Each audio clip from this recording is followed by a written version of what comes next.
사도행전 11장 1절부터 17절까지 말씀입니다. 다 같이 일어서셔서 저하고 같이 교독하도록 하겠습니다. 유대에 있는 사도들과 형제들이 이방인들도 하나님의 말씀을 받았다함을 들었더니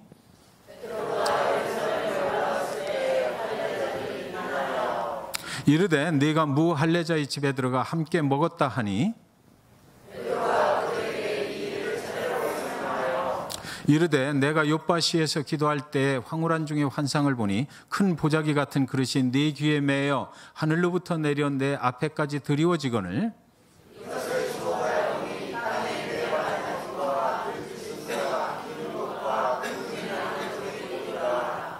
또 들으니 소리 있어 내게 이르되 베드로야 일어나 잡아먹으라 하거늘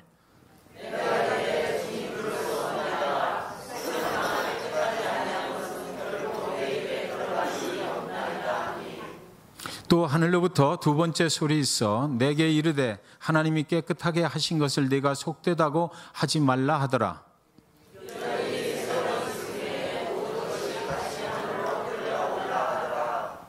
마침 세 사람이 내가 유숙한 집 앞에 서 있으니 가이사랴에서 내게로 보낸 사람이라.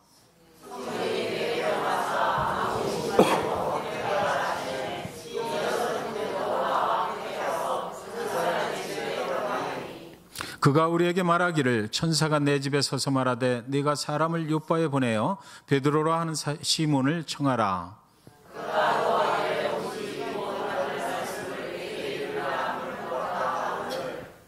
내가 말을 시작할 때 성령이 그들에게 임하시기를 처음 우리에게 하신 것과 같이 하는지라.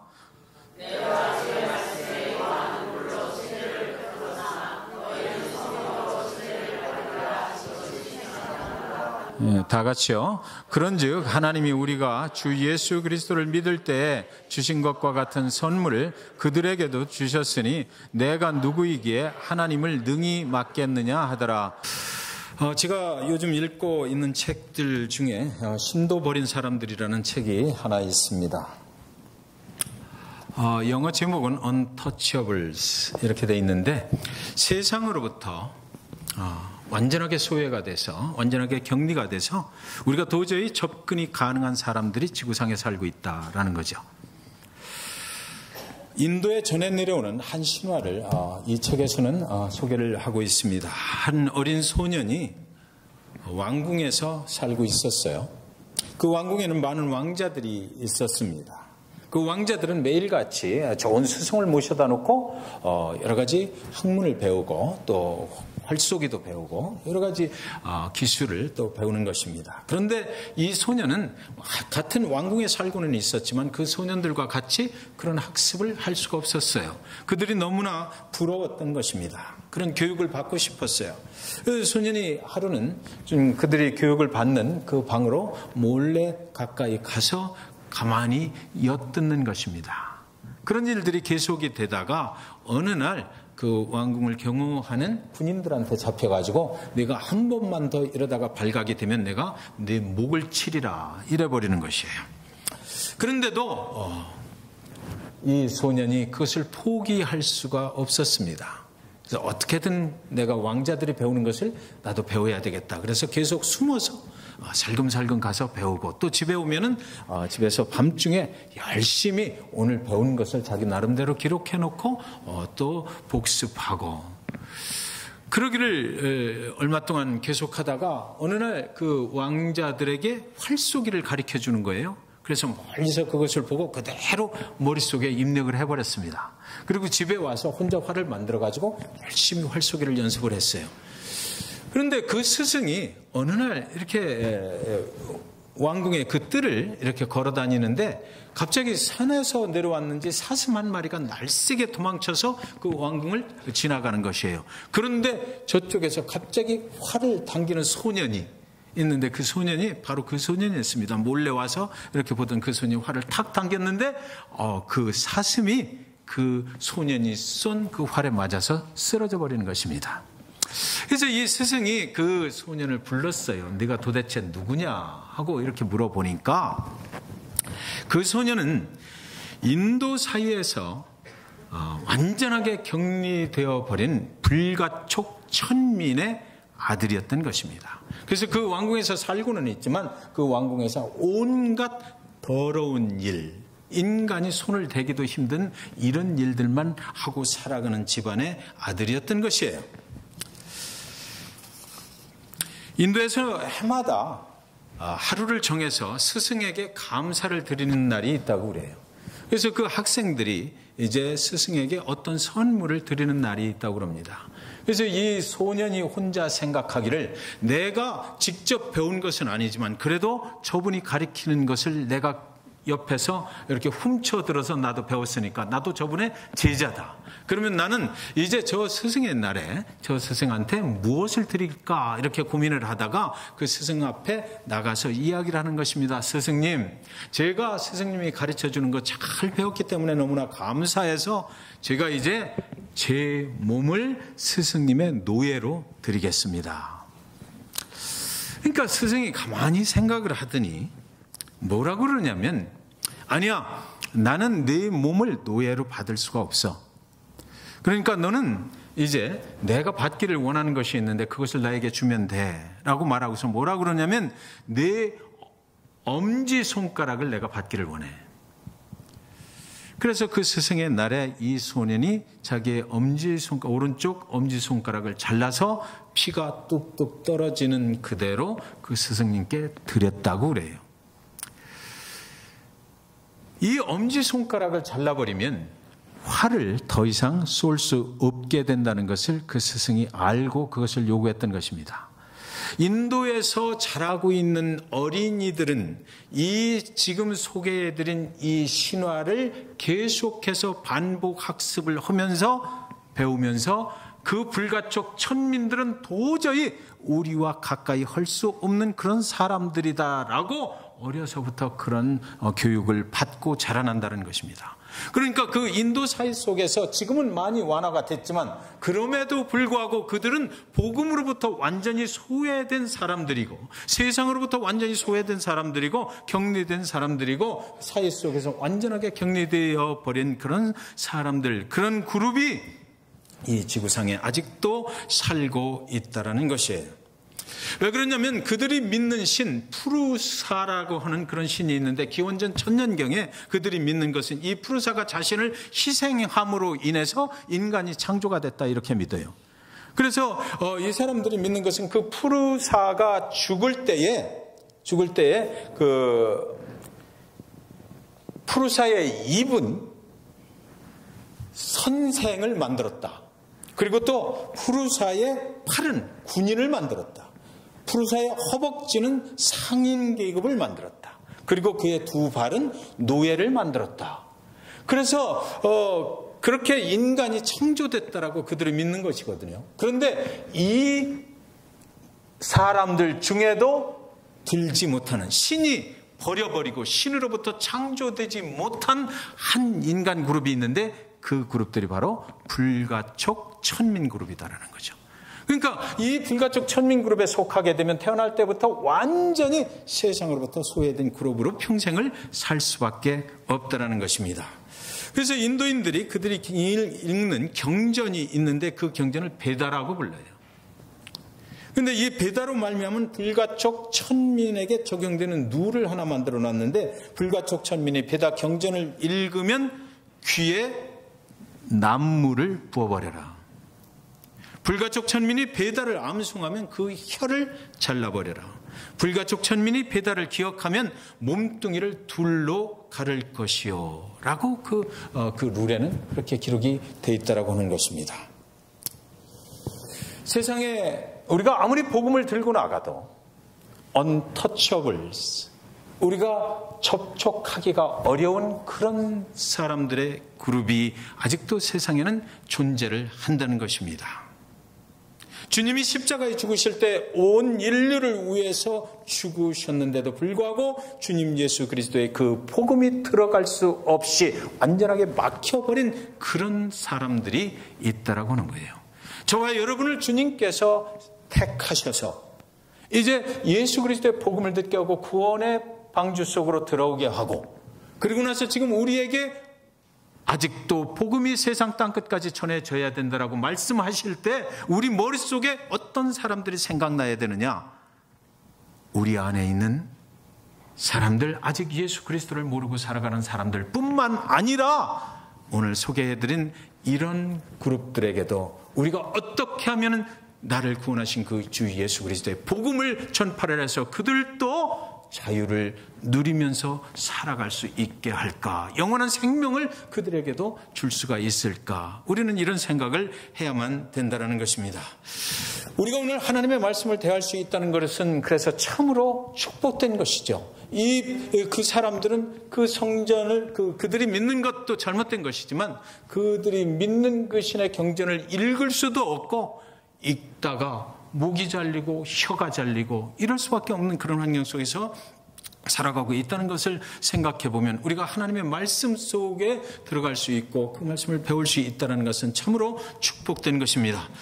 여러분, 사도행전 10장에는 유대인 베드로가 로마의 백부장인 고넬료의 집으로 찾아가서 그곳에서 복음을 전하는 모습이 자세하게 기록이 되어 있습니다. 그런데 사도행전 11장에 오면 다시 한번 또 그 10장에 있던 내용들이 반복해서 또 기록이 되고 있어요. 그런데 11장 1절은 어떻게 시작하냐면 유대에 있는 사도들과 형제들이 이방인들도 하나님의 말씀을 받았다 함을 들었더니 이렇게 시작해요. 자, 10장에서 이미 베드로가 고넬료의 집에 들어가서 예수 그리스도의 복음을 다 증거를 하고 그 고넬료의 가정은 아주 경건한 사람들이었으나 예수 그리스도의 복음을 아직은 잘 몰라서 그 집에 들어가서 그 복음의 진술을 증거를 했더니 그들이 전부 다 새로운 예수 그리스도의 사람들로 다시 구원을 받고 성령이 그들에게 임했다. 이렇게 됐는데 다시 11장 1절로 오면서 유대에 있는 사도들과 형제들이 이방인들도 그러니까 고넬료의 가정 그 사람들도 하나님의 말씀을 받았다 함을 들었더니 이렇게 시작해요. 그러니까 베드로가 고넬료의 집에 다녀와서 어디로 다시 돌아갔다? 예루살렘에 돌아가서 그런 일이 있었다라고 말을 한 거죠. 그랬더니 그 소식을 듣고 뭐라 그러냐면 그 다음에 2절 3절을 보시면 베드로가 예루살렘에 올라갔을 때 할례자들이 비나여 이르되 네가 무할례자의 집에 들어가 함께 먹었다 하니 이렇게 되거든요. 그러니까 11장은 다시 그 고넬료의 집에서 상당한 구원의 역사가 일어났는데도 불구하고 그 이야기를 예루살렘에 있는 정통 유대인들 그리고 또 예수 그리스도를 믿은 자들에게 가서 베드로의 동지들에게 가서 어떤 일이 있었는지를 얘기를 했더니 이 사람들이 이야기를 하기를 That's the problem 이러는 거예요. 너 잘못했다라는 거죠. 그래서 그들이 가지고 나오는 이슈가 뭐냐면 내가 어떻게 할례자가 그러니까 정통 유대인들은 전부 다 하나님의 백성이라는 것을 표시하기 위해서 할례를 받잖아요. 할례자가 어떻게 이방인, 무할례자, 할례받지 못한 사람들 그러니까 그들 생각에는 뭐냐면 이방인은 절대로 구원받아서는 안 되라는 거죠. 어떻게 구원받을 수 없는 하나님이 선택하지도 않은 그 백성들 앞에 가서 내가 구원의 복음을 증거하고 그들이 하나님의 복음 예수 그리스도를 믿게 됐느냐. 그래서 어떻게 그 사람들이 우리 같은 선민이 아닌 사람들이 예수 그리스도를 믿고 영원한 생명에 갈 수 있는 구원을 얻게 했느냐. 이것은 정말 잘못된 것이다 라고 이야기를 했던 것입니다. 여러분, 구원의 복음이 아직 예수 그리스도를 모르는 자들에게 전파되어서 그 복음을 듣고 예수 그리스도 앞에 나올 때에 우리 모두가 다 예수를 믿는 자들이라면 하나님의 백성들이라면 기뻐하고 잔치를 벌려도 시원치 않은 이 판국에 예루살렘의 아주 정통 유대인들 중에서 이제 개종이 돼서 예수 그리스도를 믿는다고 하는 사람들이 지금 하는 이야기가 이거거든요. 베드로야 네가 잘못됐다는 것입니다. 어디다 함부로 그 귀한 복음을 가서 아무한테나 증거하고 오느냐라는 것이에요. 그런데 여러분 이 사람들이 정말 좀 이상해요. 할례자와 무할례자 그러니까 무할례자 예를 들어서 이방인들한테는 정통 유대인들이 가서 인사를 할 수가 없다라는 이런 율법들은 있어요. 그들과 같이 밥을 먹어서 안 되는 이런 것들이 있어요. 왜? 그들은 부정하기 때문에 같이 섞여지면 안 된다는 건 있지만 어느 율법, 어느 성경에도 할례자가 무할례자와 접촉이 되면 안 된다라고는 되어 있지 않아요. 지금 이들이 만들어낸 소리거든요. 우리는 할례자이고 우리는 기득권층이다 하나님 앞에. 그래서 무할례자들은 절대로 복음을 들어서는 안 된다, 구원의 방주에 들어갈 수 없다라고 이 사람들이 주장을 하기 시작했던 것입니다. 그러니까 우리가 예수 그리스도를 믿는 저와 여러분은 지금 생각하기를 정말 황당한 일이 지금 일어나고 있구나라고 밖에는 생각할 수가 없는 것이죠. 기뻐하고 함께 축하해 줘야 될 그 마당에 이들은 정말 잘못된 이슈를 들고 나왔던 것이에요. 그때 베드로가 이제 설명을 하기 시작해요. 10장에서 일어났던 일들을 그대로 다시 설명을 하기 시작하는 것입니다. 나도 당신들과 똑같은 생각을 가지고 있었다라고 말을 시작합니다. 그런데 내가 기도할 때 하늘에서 보자기 같은 것이 내 눈앞으로 내려왔다. 그러더니 그 안에 먹어서는 안 될, 우리의 율법에 먹어서는 안 될 그 기어다니는 짐승들, 4발 달린 짐승들, 그리고 공중을 나는 새들, 뭐 이런 것들이 있어서 나는 도대체 이것을 먹을 수가 없다라고 그렇게 이 얘기를 했는데, 하늘에서 들려오는 주님의 목소리가 베드로야 일어나서 이것을 먹어라, 이것을 먹어도 괜찮다, 이것을 먹으라라고 계속해서 말씀하셨다. 그래서 나는 말하기를 주여, 나는 지금까지는 한 번도 이런 율법에 금지된 음식을 내 평생에 먹어본 일이 절대로 없습니다. 그리고 앞으로도 난 죽어도 먹기 싫습니다. 안 먹을 것입니다. 하나님을 내가 섬기는 데가, 하나님이 부정케 하신 이 음식을 내가 어떻게 먹을 수가 있겠습니까? 라고 그렇게 계속 말을 했다. 곧장 2번이나 하늘에서 그것들을 내 앞으로 내려 먹으라 하기로 내가 계속해서 거부했다. 그랬더니 11장 9절에 또 하늘로부터 2번째 소리 있어 내게 이르되 하나님이 깨끗하게 하신 것을 내가 속되다고 하지 말라 하더라. 하늘에서 하나님께서 말씀하시기를 베드로가 자꾸 거부를 하니까 이거는 내가 정결하게 만들어 놓은 거다라는 거죠. 너희가 믿는 그 율법이라고 하는 것에서는 부정하게 했던 것, 그런데 하나님께서 주 예수 그리스도를 통해서 복음이 이 땅에 증거되게 하기 위해서 내가 이미 이방 사람들, 그동안 안 된다고 했던, 복음이 들어가면 안 된다고 했던 그런 사람들 모두를 내가 이미 깨끗하게 만들어 놨다. 복음을 받을 준비가 될 수 있도록, 복음은 모든 자들의 것이기 때문에, 모든 인류를 위한 것이기 때문에, 모든 자들을 생명으로 인도하기 위한 것이기 때문에 내가 그래서 내 아들 그리스도 예수를 십자가에 죽이기까지 희생시켰기 때문에 이제는 그 율법의 틀을 벗어나서 넘어가서 이방인들에게 모두가 그 복음을 들을 수 있도록 해줘야 된다. 내가 이미 그렇게 준비했고 그것이 내 계획이고 내 뜻이니까 이제 더 이상 거부하지 말고 그것을 먹어라 라고 말했던 것이에요. 하나님이 이미 깨끗하게 하신 것을 왜 내가 부정하다 하느냐라고 묻고 계신 것입니다. 여기서 하나님이 깨끗하게 하신 것은 모든 인류를 말하는 거예요. 이방인들을 포함해서 하나님이 이미 그들을 복음을 들을 수 있도록, 구원받을 수 있도록 준비시켜 놓았다는 것이죠. 그리고서 하늘에서 그 보자기가 한 번 더 내려오더니 11장 10절에 이런 일이 3번 있은 후에 다시 하늘로 끌려 올라가더라. 자, 저기 잘 보세요. 베드로가 지금 그것을 먹겠다고 하질 않았어요. 그래서 3번이나 내려와서 하나님께서 베드로에게 내가 깨끗해야 하신 것이다, 내가 일어나서 먹으라 하더니 그대로 베드로 앞에 그 보자기를 내려놓고 가신 것이 있는 것이 아니라 그 보자기를 하늘로 다시 끌어 올려갔다. 이것은 내가 깨끗하게 한, 너는 이해할 수 없어도 내가 이미 깨끗하고 정결하게 복음을 들을 준비를 시켜놓은 내 것이다 라는 거죠. 내 거야 이건.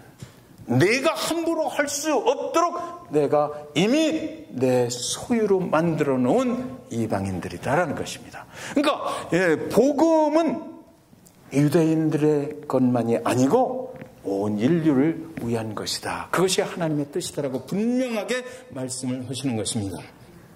11장 12절에 보니까 성령이 내게 명하사 아무 의심 말고 함께 가라 하시며 이 6 형제도 나와 함께 가서 그 사람의 집에 들어가니, 정말 이때 베드로, 저와 여러분이 베드로였다면 많이 망설였을 것입니다. 그래서 그 보자기가 하늘로 다시 올라갔어요. 그러면 내가 이제 성령께서 내게 명하사 아무 의심 말고, 그때 고넬료의 집에서 보낸 사람들, 고넬료가 그 환상 중에 베드로를 요청하라. 그래서 요빠에 가서 사람들을 보내가지고 그 베드로 집에 온 거예요, 그때. 그러니까 이 사람들이 와서 문을 딱딱 두드리고 고넬료가 보내서 왔는데 당신을 초청하라고 그래서 왔습니다. 그래서 이때 고민이 됐을 거 아니에요. 성령이 내게 명하사 아무 의심 말고 함께 가라 하시는 거예요. 유대인의 정통에 따르면 내가 가면 안 되죠. 거기 절대 갈 수 없어요.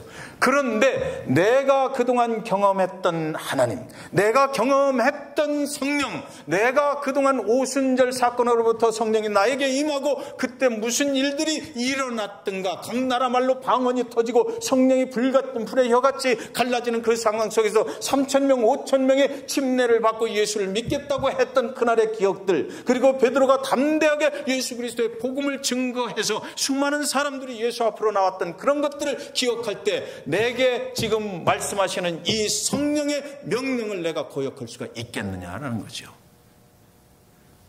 유대인의 정통과 그리고 성령의 음성 사이에서 베드로는 뭔가를 결정을 해야만 됐어요.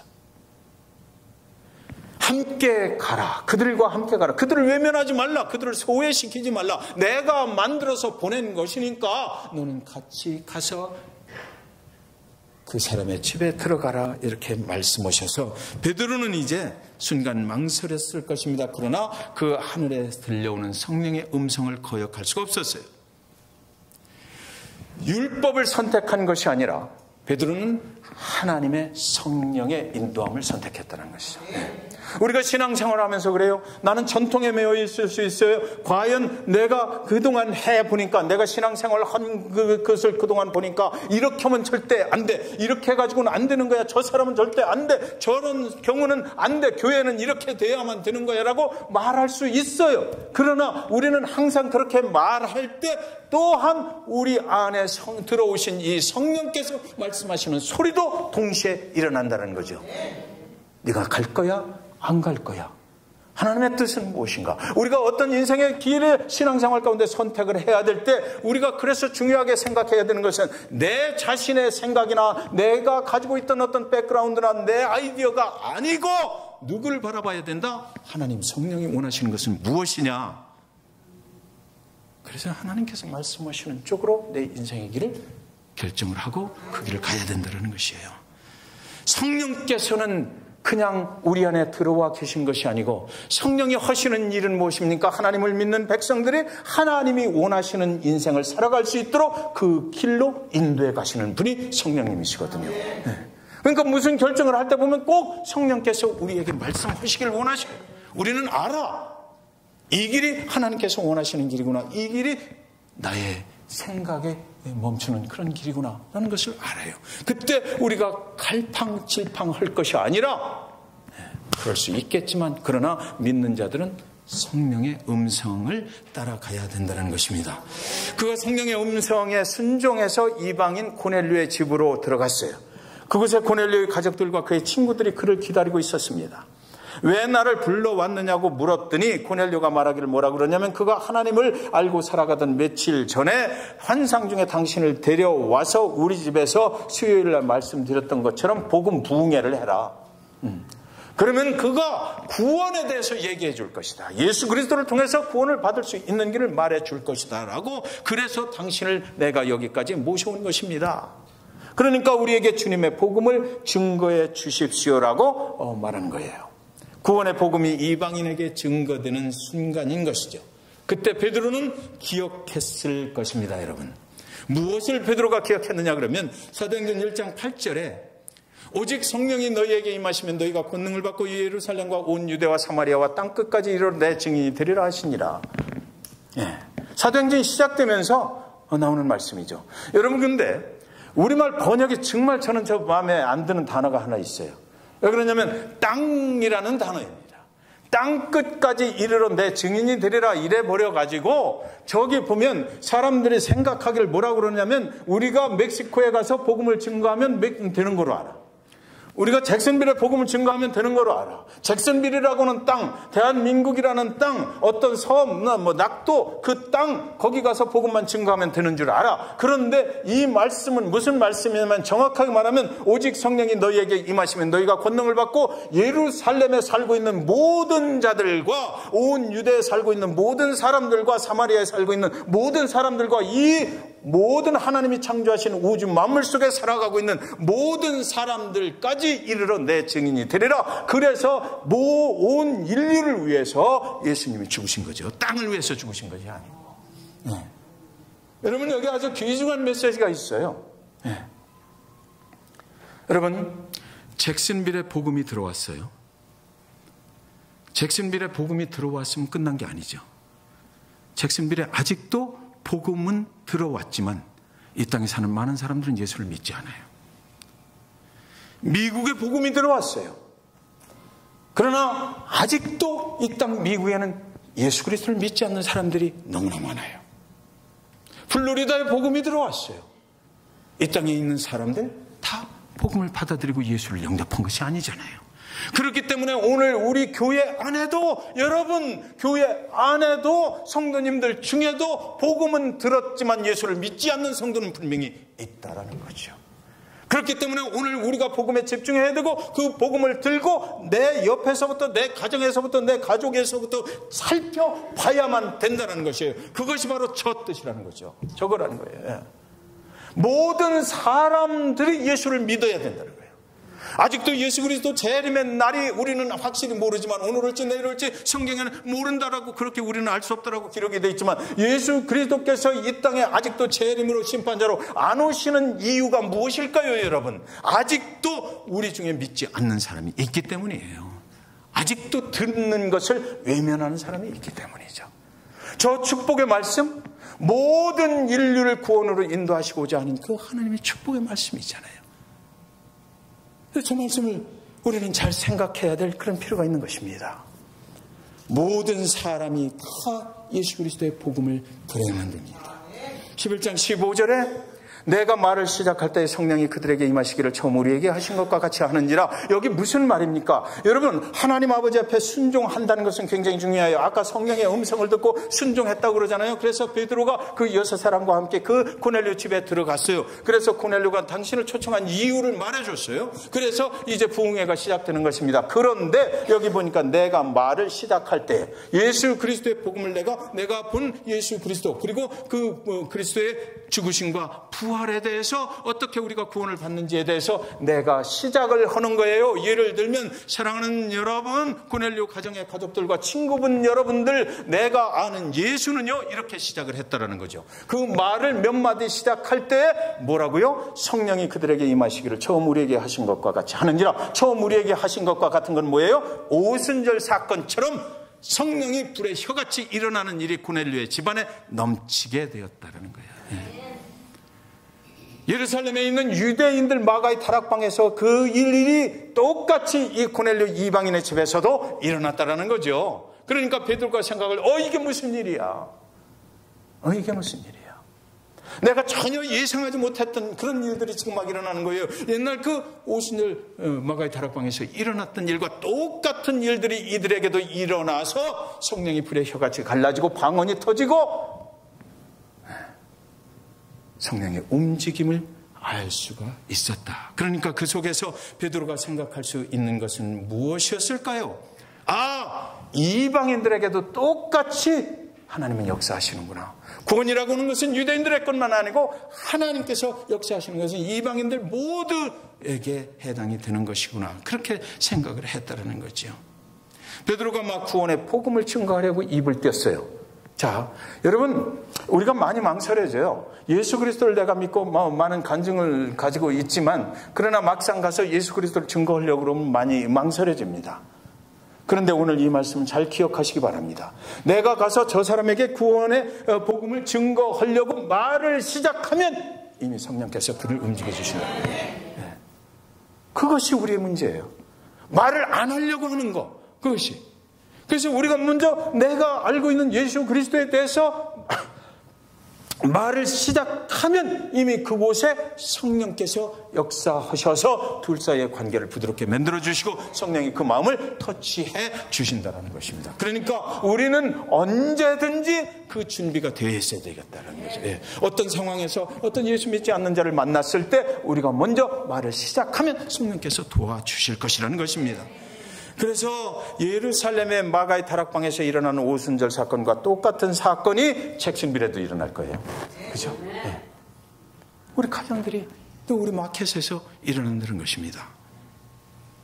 코넬류의 집에서도 똑같은 일이 일어났어요. 그랬더니 이제 11장 17절에 보면 그런즉 이게 지금 베드로가 이제 예루살렘에 있는 사도들에게 하는 소리죠. 그런즉 하나님이 우리가 주 예수 그리스도를 믿을 때 주신 것과 같은 선물을 그들에게도 주셨으니 이방인들을 예수 그리스도의 복음 안으로 들어오게 하는 것이 하나님의 뜻이어서 그런 성령의 인도함을 받게 하셨으니 내가 누구이기에 하나님을 능히 맡겠느냐. 사랑하는 여러분, 하나님이 우리를 만드셨거든요. 하나님은 우주 만물의 창조자가 되셔요. 여러분의 인생에 가는 길을 하나님이 다 알고 계시고 그분의 뜻 가운데서 움직여 가요. 누가 감히 우리의 창조주 하나님이 원하시는 일을 막을 수가 있겠습니까? 네. 인간으로서는 할 수가 없는 일이죠. 베드로는 그것을 지금 말하고 있는 것이에요. 하나님이 계획을 세우셨고 하나님이 원하시는 것은 절대로 이 세상 어느 인간도 대적할 수 없다라는 것입니다. 우리는 다만 그 하나님의 뜻과 계획 가운데 순종하고 하나님이 원하시는 길을 가면 된다는 것이에요. 하나님께서 우리를 축복해 주시기를 저와 여러분은 굉장히 원하지요. 네. 저와 여러분은 하나님이 축복이 넘치시기를 주님의 이름으로 축원드립니다. 그러려면 하나님의 뜻이 어디 있는지를 우리는 알아야 돼요. 그러려면 성령께서 나에게 하시는 말씀이 무엇인지 내 인생의 길을 어떻게 인도하기를 원하시는지 그것에 아주 센시티브한 그런 반응을 우리가 보일 줄 알아야 되겠다는 것입니다. 내가 경험한 바로는 내가 한 것이 아니다라는 거죠. 하나님이 거기 이미 일하고 계셨다는 것이에요. 하나님은 이미 계획하셨고 그들에게 성령께서 복음을 받아들일 준비를 다 해놓으셨더라. 하나님이 일하고 계신 것을 나는 보았을 뿐이다. 그래서 그 사도들 정통 유대인들에게 말하는 것입니다. 할례자라고 하는 자들에게 사랑하는 그리스도인 동지들이여 하나님이 하시는 일을 내가 어찌 막을 수 있겠소. 사랑하는 동지들이여 당신들도 마찬가지 하나님이 하시는 일을 여기 누가 과연 막을 힘이 있겠소. 우리가 할 수 있는 일은 그분에게 순종하는 것뿐입니다 라고 얘기하는 것이에요. 베드로가 유대인 사도들에게 그렇게 말한 것이죠. 11장 18절에 보면 이렇게 했더니 이제 결론입니다. 그들이 이 말을 듣고 잠잠하여 하나님께 영광을 돌려 이르되 그러면 하나님께서 이방인에게도 생명 얻는 회개를 주셨도다 하니라. 아멘. 이래서 이 모든 예루살렘 사람들이 이제 변하게 되는 겁니다. 제가 이제 결론적으로 한 가지만 말씀드리고 끝내겠습니다. 사울이 사도 바울이 돼서 나중에 전도를 하다가 이방인 전도를 하다가 예루살렘으로 가요. 그때도 예루살렘에 있는 제자들, 예수님의 제자들로부터 배척을 당합니다.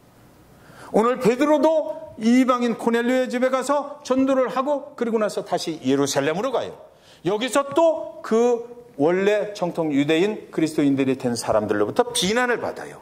왜 이 사람들은 계속해서 예루살렘으로 갔을까? 이방인 전도를 가서 거기서 또 다른 곳으로 계속해서 옮겨가는 것이 아니라 왜 종종 예루살렘으로 갔을까? 복음이 어디서부터 증거된다고요? 예루살렘과 온 유대와 사마리아 땅끝까지. 그것이 땅이 아니라 예루살렘에 살고 있는 누구라고요? 사람들. 예루살렘에 살고 있는 사람들이 변화되는 것이 하나님의 뜻이었어요. 이방에 가서 이방 나라가 이렇게 이방인들에 대한 그들의 편익금 그런 것들 이방인들은 돼서는 안 된다라고 생각하는 이런 것들을 가지고 있는 예루살렘에 먼저 믿은 자들을 계속해서 따라가서 이방 나라에서 지금 어떤 일들이 벌어지고 있는지, 하나님이 그곳에서 무슨 일을 하고 있는지를 계속해서 보고하고 그래서 예루살렘에서 살고 있는 아주 나는 정말 하나님의 선택받은 먼저 믿은 자야, 먼저 선택받은 자라고 생각하는 이 사람들의 마음을 변화시켜 버리려고 오늘날도 예루살렘에 한국인 선교사들이 많이 들어가잖아요. 이스라엘에 들어가는 이유가 바로 그거예요. 그곳은 아직도 예수를 믿지 않아, 그것을 받아들이지 않아. 여러분 여기 유대인 회당에 가서 그 랍비들 옷 입고 나와 있을 때 인사 한번 해보세요. 그 사람들 대답 안 해요. 제가 해봤어요. 왜 당신네들 낙엽을 자꾸 우리 교회로 밀어넣느냐라고 가서 얘기해봤어요. 가만히 쳐다보고 대답을 안 해. 그들의 율법에 인사하면 안 되게 돼 있거든요. 서로 밥을 먹어도 안 돼. 그 사람들이 변화되지 않고 어떻게 그리스도의 복음이 그들에게 들어갈 수가 있겠어요? 그렇기 때문에 오늘도 예루살렘 땅에 사는 모든 자들과 온 유대에 사는 모든 자들과 사마리아 땅에 사는 모든 자들과 땅끝 온 우주 가운데 살고 있는 모든 인류를 향하신 그리스도의 복음은 계속해서 전파되어야 된다. 잭슨빌 이 땅에 살고 있는 모든 그리스도인들에게도 복음은 계속해서 증거되어야 된다는 것이 오늘 사도행전 11장의 결론입니다. 여러분, 저와 여러분이 예수 먼저 믿었죠? 절대로 이런 편익감 가지면 안 돼요. 그러니까 우리 마음속에 누구는 돼, 누구는 안 돼라는 생각을 버리셔야 돼요.